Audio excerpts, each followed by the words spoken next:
In this session, we're going to be looking at the topic of globalization and immigrant labor. Karl Marx had theorized how the capitalist system faces the issue of securing a supply of labor. What does this mean? According to Bill Robinson and Xuan Santos, this means two things. It means what Marx had referred to as primitive accumulation, or the uprooting of people from their land and other means of livelihood. And it means creating a large and disposable pool of workers. The world market in labor was historically created through slavery, indigenous dispossession, European migration, and coolie labor, among other things. Under a system of capitalist globalization, like we've outlined in the last few sessions, there's been the development of a new immigrant labor supply system.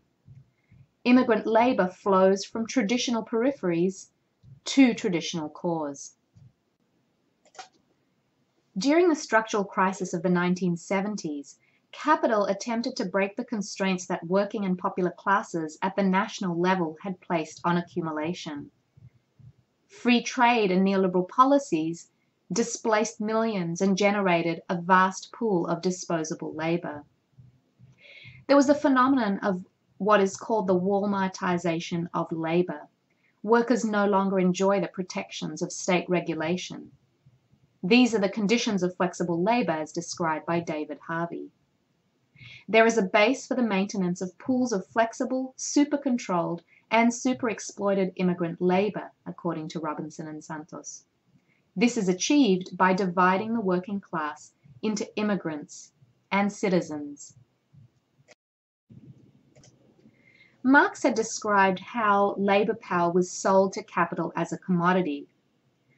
In traditional Marxist analysis, after the regular sale of labor power concludes, the worker is free to rest and replenish.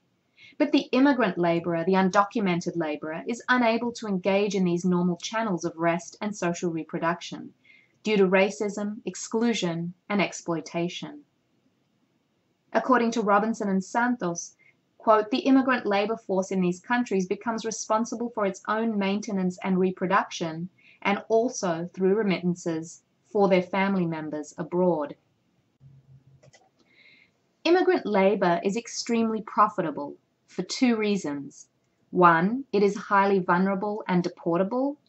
And two, the criminalization of immigrants reproduces the conditions of vulnerability, but also generates vast new opportunities for accumulation through private immigration detention.